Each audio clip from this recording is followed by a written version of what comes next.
He says that this creature is being hidden from view, and how that's happening or why that's happening, that theory kind of splits into two veins.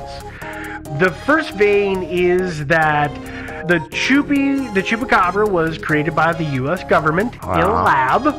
That lab happened to be on Puerto Rico, or the island of Puerto Rico, and that lab was working on genetic manipulation to create new critters. So sort of like Dolly the sheep, they figured out how to clone a critter. Yeah. So it's in that same vein of research. Sure. Maybe like splice together various DNA from various critters to Right, create something a goat and a lizard and other mean thing. I really want to merge this theory with one of the previous theories to create what I will now call the Jurassic Park theory. Okay. Mm-hmm. That it could be a dinosaur totally resuscitated by the U.S. government that escaped. So it's a lab. raptor and... No, it could just be some kind of dinosaur that we don't neccerily know about. If it's going to be Jurassic Park, it's going to be a raptor. All right, fine. Yeah. It's some sort of weird raptor that we don't know about. They've created lots of different dinos for that park, but it makes me think the that raptors are the best. They are the coolest, but and the scariest. But it may well be that it's bigger than this. It wasn't just something that escaped. Actually, there was a U.S. government plan to just turn the entire island of Puerto Rico into Jurassic Park. Yeah. Which makes sense, actually, because the population's leaving there in droves. So it's like, pretty soon it's going to be empty. You might as well According to the dinosaurs news there. coverage, they're all leaving it, yet everybody still seems to be living there. Yeah. Yes. Okay. Well, until the dinosaurs eat them. But that's the theory, is that the U.S. government created this thing. Now, maybe it got out on its own, or maybe they intentionally let it loose on the island to turn it into a giant game park for drawing in all the Chinese tourists to make money on. Yeah. We don't know. This theory, though, also splits, because it's what we talked about a little bit earlier, is that instead the aliens had created this critter, and the aliens came here. They dumped the Chupacabra onto the island of Puerto Rico, and from there, of course, the aliens and the U.S. government, they're in bed together, sleeping on their Casper mattress, and they said, we've got to cover this up with this giant duvet cover of misinformation, and so they pulled up their big old blankie over the Chupacabra and just said, no, that didn't happen.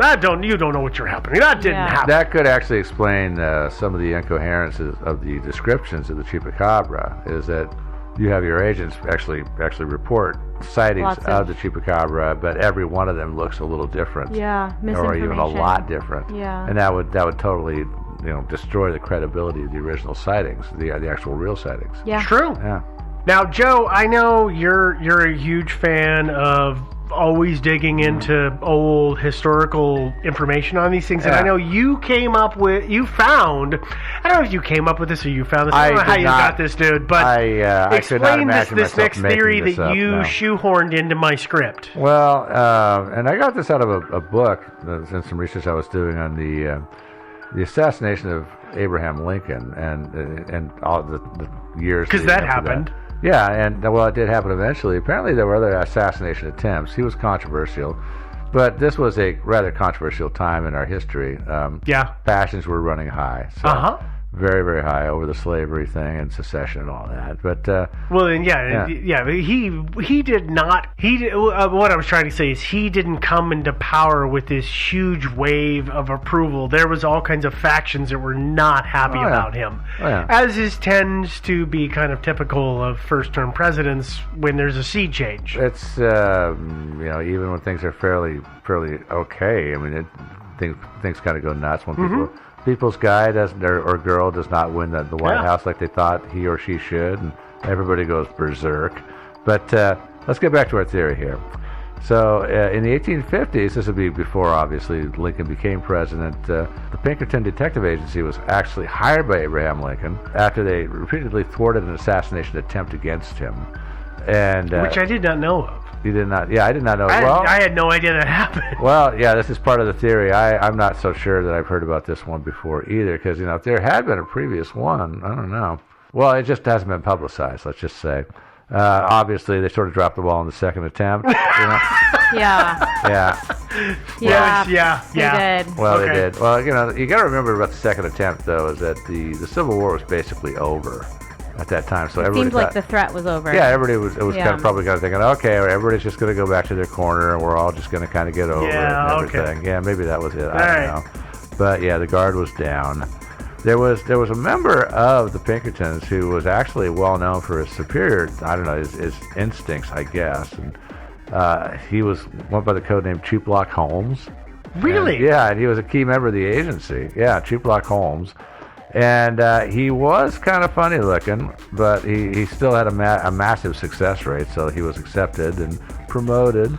I heard he wore a hat and a trench coat a lot. Yeah. Exactly. I think that the hat may have been a way to draw attention away from his appearance. Yeah. But eventually he became disillusioned with the organization and left. And rumor has it he went south when he left, like towards the Texas border, maybe. Okay. Other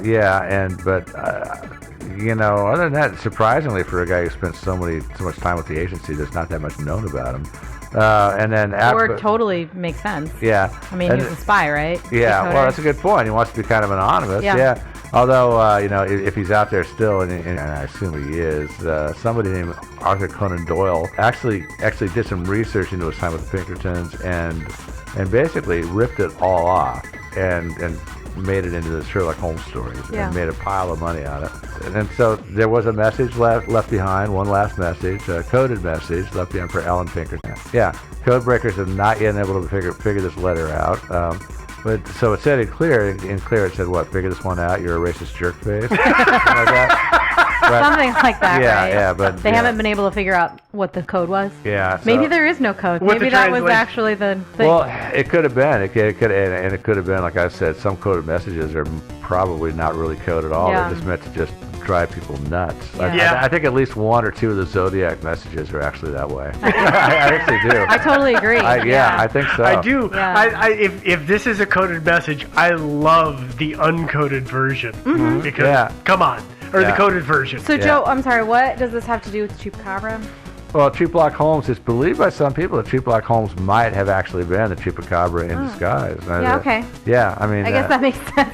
Sorry, apparently I didn't put that together. Tuplock Holmes, Chupacabra, of course. Yeah.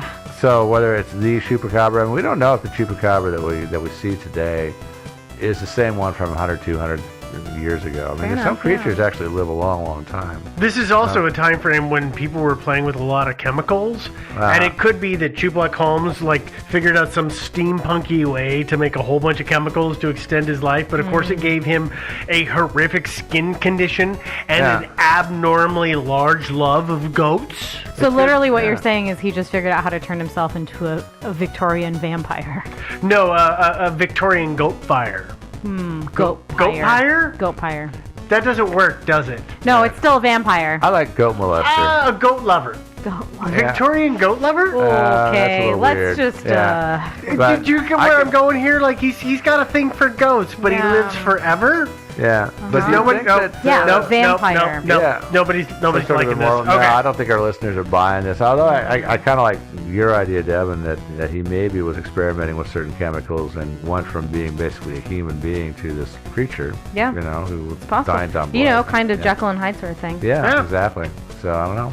Okay, let's move on to the next theory, which is this is actually a really simple theory, which is that the Chupacabra is real as described. In other words, it is a real creature. It has never actually been observed. It's truly a cryptid, and nobody has actually seen it, but there's nothing to say that it's not right. And there are creatures out there that have been observed but haven't been scientifically captured and categorized. And this happens from time to time in the natural world. Yeah. What's that? New species do get discovered. They do, but it's usually they're in obscure locations, and they're in very remote corners of the world.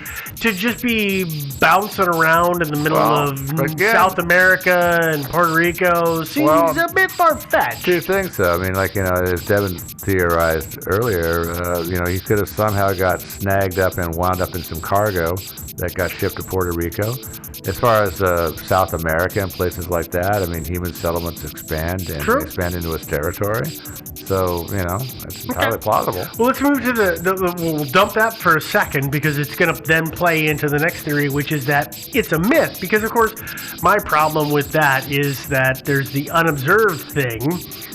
But if this animal were to have possibly in some form once existed, and then people are telling stories about it in a form, because people tell stories all the time to control behavior, whether it's children or ethical reasons or whatever, or to stay out of areas for religious reasons. Like there's all kinds of things like that. Well, there's that, but also people like a good creepy story. I mean, true, but horror movies are remarkably popular. But people's imaginations are very, very powerful things, and we all know this, that if you have details missing in something that you see, your brain will fill in the missing piece, and normally it becomes the scary things. That's why kids that see at night their closet with their toys and their hanging clothes, that becomes Sully from what was the Monsters Inc. Yeah, and all it is a dress and a Lego. My problem with that theory, though, is that the chupacabra poses no threat to humans, right? So most of those myths surround either some sort of creation story to explain perhaps like thunder, something like that, or something to keep the kid, like to scare the kids witless so that they stay in the camp at night, right? It's very rare to be like, the goats don't have these puncture wounds and like there's nothing sucking their blood, but let's just make something up. Could be a scary thing to actually ram home to the kids the idea that they have to get the goats home and in the corral at night. That's true.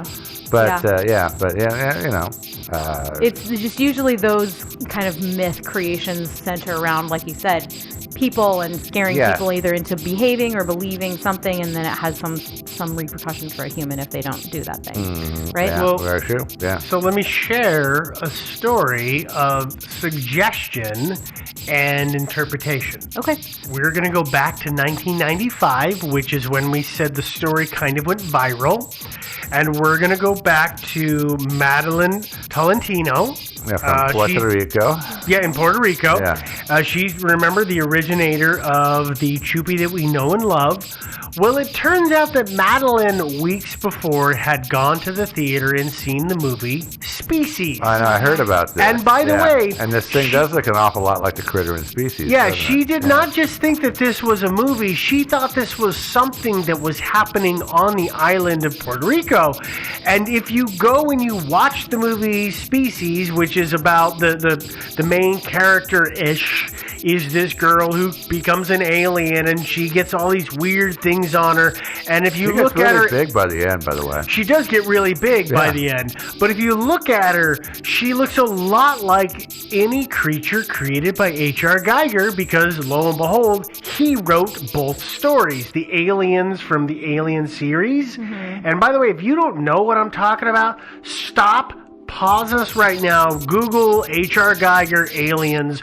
You will see the creatures, and they have large teeth, large spines across their backs. They have a kind of an oily, glistening sheen style to them. Like, he has a very, very specific style so are you saying, to the creature he's setting. But she went and watched that movie not too long before she saw this. Yeah.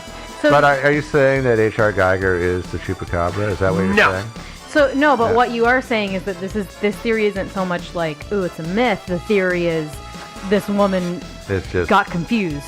This woman got confused. But that's different than everybody. That's perhaps some mental issues too. Myths are the same thing. Is that people see something and it's suggestion, and they take it and they spin it and they say they see something else, and then they tell everybody else, and that's what appears, according to Benjamin Radford, who, by the way, is the guy who investigated the origins of the Chupacabra. He said, wait, Madeline went and watched Species. And then she reported a creature that looked like Syl. I think Syl is her name, from Species. And lo and behold, this thing took off. I'm resistant to this because I have a better theory. Okay. You do? Cool. I do. Okay. You know what? Fine. Tell me your better theory. My Devin. better theory involves the Dyatlov Pass. Ooh. Actually, it also let me have it.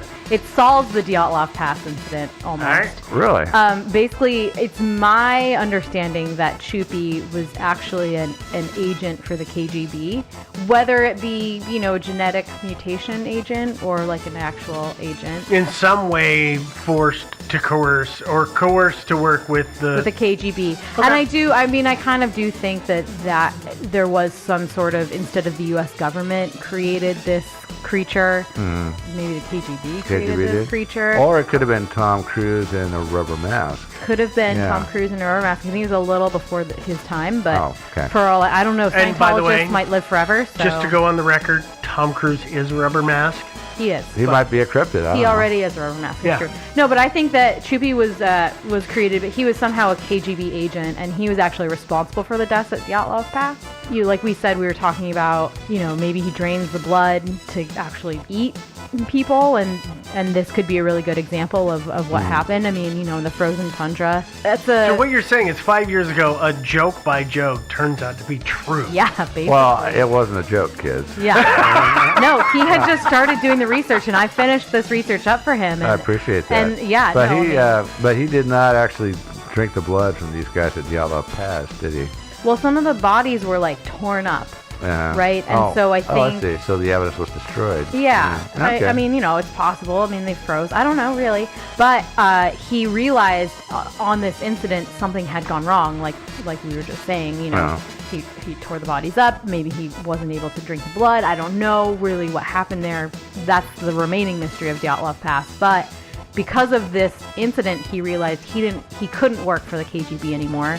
He just couldn't, so he defected. Because of that cigar that he smoked? Maybe it was the cigar, yeah. Listen, even back then, the KGB knew that secondhand smoke was a bad thing, and they may have been morally opposed to it. Really down on that whole thing. Well, I think he just was personally horrified with the things that he was doing for the KGB, and so he defected to the U.S. government, and they were like, listen, we can't have you in the contiguous United States. So Puerto Rico you go. So here, listen, Puerto Rico's not... Unincorporated state. Yeah, they're not technically America. It's safe. People won't guess that you're there. There's lots of weird little farmland down there. It's great. So they sent him down there, gave him a farm for himself to kind of roam on. But since he hadn't, he's clearly not human. So since he didn't have an actual deed to the property, and the U.S. government was in this kind of situation where they had to deny owning the property got developed. They took it away and reused it. Again, the Indian giver thing that we talked about in the Frank Finkel episode. I could just see it. Where they take it away and give it back. No, they do that. I could just see it if they show up to take his land and say, we decided to give this to somebody else and develop it. Well, either and that, saying, you made this promise. And now you're taking it back, and the guy from the government says, well, yeah, that's what we do. Yeah. Either that or, it was just people who were local. They were like, well, that ranch isn't being used, so we might as well graze our goats on it. And then suddenly, he was feeding on goats and sheep and chicken and whatever because people were encroaching on his normal hunting grounds that the U.S. government had given him to... By the way, have you ever eaten goat? No. Yeah. It's actually pretty good. It's not bad. I don't blame Chupi for liking goat. Yeah. Because I've never really had goat's blood. With jerk sauce? Oh. Or some spices. Ooh, yeah. In a barrel barbecue, that is the bomb right there. But no, that's my based on Joe's and my research, I think this is the just the a best retired theory. KGB defector retired to Puerto Rico. Okay. Yeah. Well, let's go ahead and move into the next theory. I'm kind of overwhelmed with theories right now. Well, there's a lot of theories in this because this is a huge story. Yeah. Don't dismiss this story like the mainstream media does, Joe. Yeah. I know. Don't be a mainstream disser of the Choops. Come on. No, the mainstream, they're basically not interested in the truth. Do not be a Choop denier. No, I'm not. I'm not a nihilist. So listen, here's the next theory is that, and we have a couple left. We're not all the way through with this. And by the way, everybody's looking at there's so much episode left. We have a lot to go through. Yeah, we do. We do a little bit. We have a whole bunch of stuff. But don't give up. There's important stuff coming up. Yeah. So the next theory is that this is just an animal with mange. Oh, yeah. Yeah, I've heard these stories. You see this stuff on Facebook and stuff. You see it everywhere. So for the last 20 plus years, animal corpses have been brought to officials, and I use that term loosely, to identify with whole hand air quotes. Well, yeah, this is that's the weird whole air quote. The two finger one is official. The whole hand one is kind of awkward. But it is that these people have brought these corpses forward saying, this is a chupacabra corpse and you should check it out. And of course, official sources don't ever really want to do it. But when they are actually investigated, what appears to be the case is that they are not previously unidentified creatures, but instead they're the corpses of wild dogs or coyotes or some kind of canine. But they don't have hair usually. Well, they don't have hair because they tend to appear to typically be suffering from mange. Poor dogs. Or that's sad. Have been submerged in water. Or have been submerged in water. Okay, yeah. So listen, if you don't know what mange is, we'll give you a very, very quick primer here. Mange is caused by a mite, specifically sarcoptic mange. That's the name of this particular mite. And what it does is it crawls under the skin and it literally burrows a tunnel in the skin, which is horrible to think of. Disgusting little parasites. But then it lays eggs. No, thank and you. that can be very painful and it can cause quite a lot of itching. It's not a good thing. Yeah. And these mites can and they do infect people, and what you'll hear in humans this called is scabies.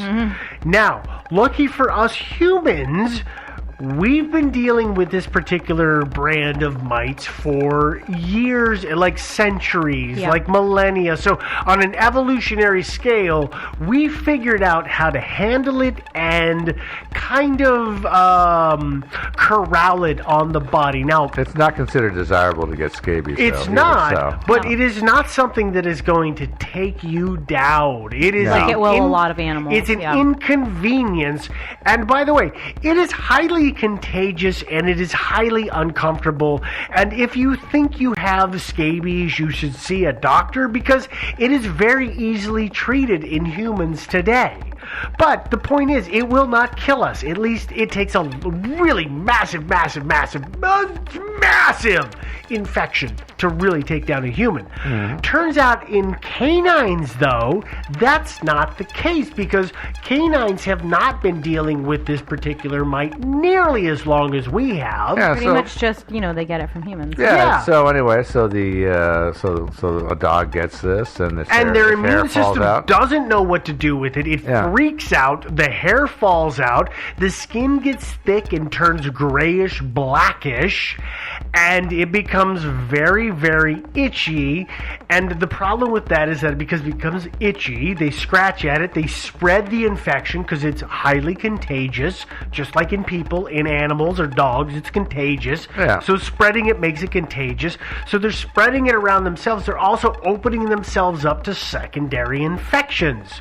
Basically, just makes all their hair fall out. And it makes it worse because now they're getting other infections. They're getting sicker and sicker, weaker and weaker. They look gaunter and gaunter. They look horrid. If you want to make yourself cry, look up pictures of dogs with mange. No. Because it is not a nice thing. It is a sad thing to see. I don't think I will. No. And what happens though is that these poor critters, now they're weak. They can't actually hunt like they would. So let's take a dog or coyote. They're kind of a semi-apex predator, and they hunt down rabbits and squirrels and whatever. They chase things down. But they're not fast anymore. But they're pretty good at what they do. But now they got mange, and so they're itchy and they can't do well. So they can't catch their normal prey. So now they become hungry and desperate. So where's the only food source around? Well, it's on a farm.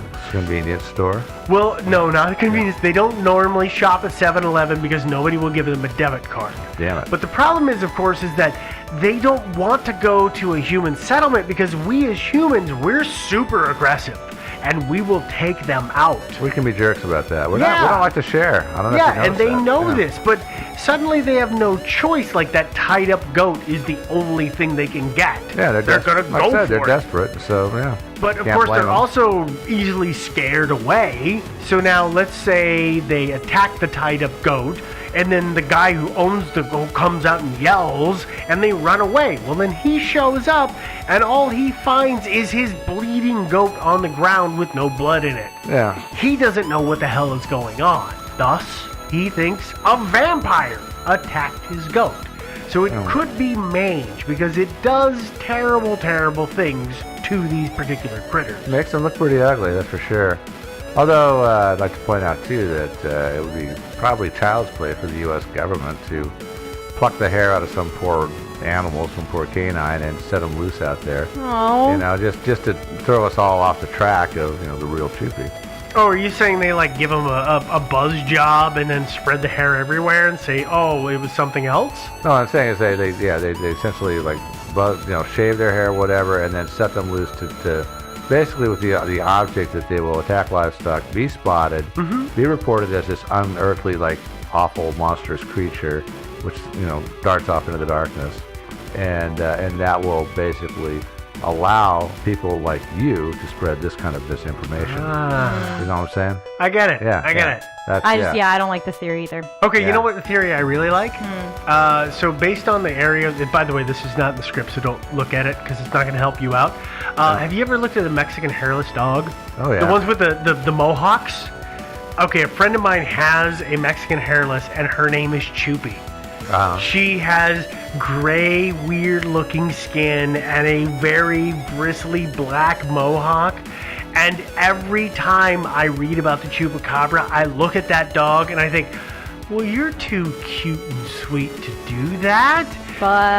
But maybe if you didn't live in an apartment with kibble all the time, you would do it. Probably all three of us would do it too if we were desperate enough. But True. Yeah. Also, I also really want to have a hairless dog, except my wife will not let me have a hairless dog in the house, because have you ever petted a hairless animal? Yeah, it's weird.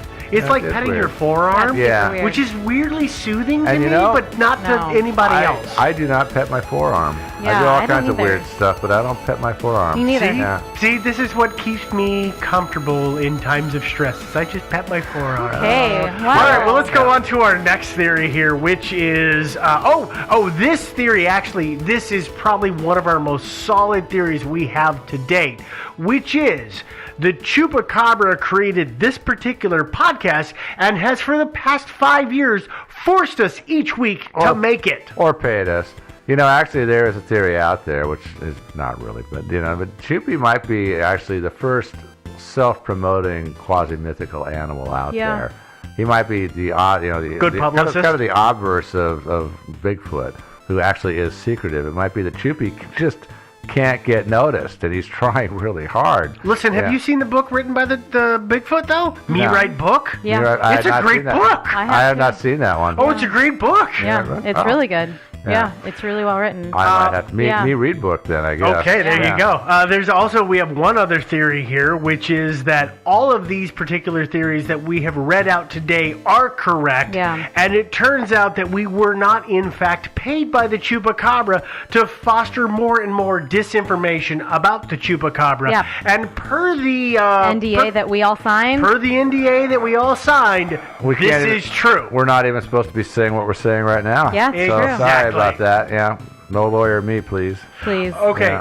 Any other last Chupacabra theories that you guys want to throw in? I mean, personally, per our NDA, I don't believe we're allowed to spread any more. I don't think so either. I'm gonna come down to the side of an alien leave behind. Yeah, I kind of like the towel. I like the alien fluffy theory, actually. Yeah, I think so. That's a good Either theory. tragically their pet ran off, or just critters that stowed away in the ship, that kind of thing. Yeah. Yeah. Okay. I think that's probably what it was. Nice. Yeah. Yeah.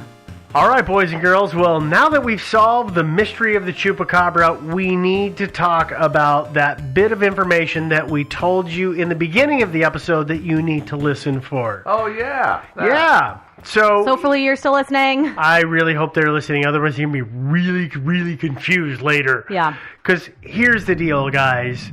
The Chupacabra episode, this is our last episode. We're finishing the podcast. I know you're going to be upset about it, but I want you to know the reason why, and I want to be honest with it, is that I'm moving out of the country. I'm moving to Southeast Asia, and with the time zone differences and the unpredictability of internet connections, there's just no real way for us to continue to make the podcast.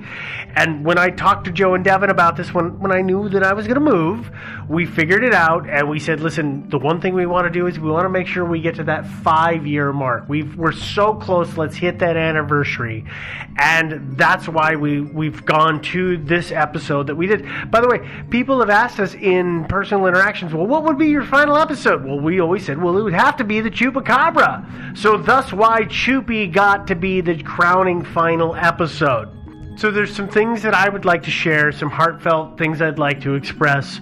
To all of you who have supported us through the years, I want to say thank you. And to all of you who have whined and complained about the slightest perceived offenses, I want to tell you to piss off. But seriously, honestly, it's been a blast getting to bring the show to everyone for all the years, and I've loved getting to interact with everyone. I mean, there's been so many of you, and the internet is a dark and scary place, and you guys made it such a good place to be, and it was such a positive thing that I really, really appreciate that. I don't know how better to express it than to say that. But don't worry. Just so you know, this is not the final episode of Thinking Sideways. We're going to be releasing some more content. We've got content that was never actually released into the regular feed, and we're going to be releasing that over the course of the next 5 or 6 episodes or so, 5 or 6 weeks. So keep an eye out on that. And when it comes time for any of us to start a new venture or anything like that, we're going to let you know. Our social media is still going to be out there. Personally, myself, I'm going to be taking time while I'm abroad to work to focus on my photography. If you want to follow any of that, you are more than welcome to do so. I'm on Instagram and on Twitter. On Instagram, I am How Steve Sees the World. On Twitter, I am How Steve Sees. Those are the 2 places that you'll see me. And we'll put this on the website so that you can track all of that. But thank you very much. I really, really don't know how better to say it, but it has been phenomenal. Yeah, I mean, some of you I'm pretty much Miss DK Power everywhere, and again, we'll, push this out on social media in case you want to connect with us. And like Steve said, we're going to keep our Thinking Sideways social media live for as long as we can bear to do it, which may be another 5 years for all we know. And I just wanted to say what an absolute joy it's been to see this community become what it has. Those of us that have been here since the beginning, we started this 5 years ago, and when we were first starting out, it was just, us and pretty much just us and Justin and Aaron from Generation Y doing true crime and unsolved mysteries. And since then, the community has grown into something insane, which is for better or for worse. And I don't want to call out our friend podcasts for fear of leaving some of them out, but you guys know who you are, and we just love you and have loved getting to know you. I want to send a huge and special shout out to our Facebook mods, who are Christina, Alexa, Kyle, Draco, Jamie, and Leslie. Without them, the Facebook group would have been shut down 4 years ago. Easily. Most of all, I just want to thank all of you for listening, everyone who we met at meetups and CrimeCon, everyone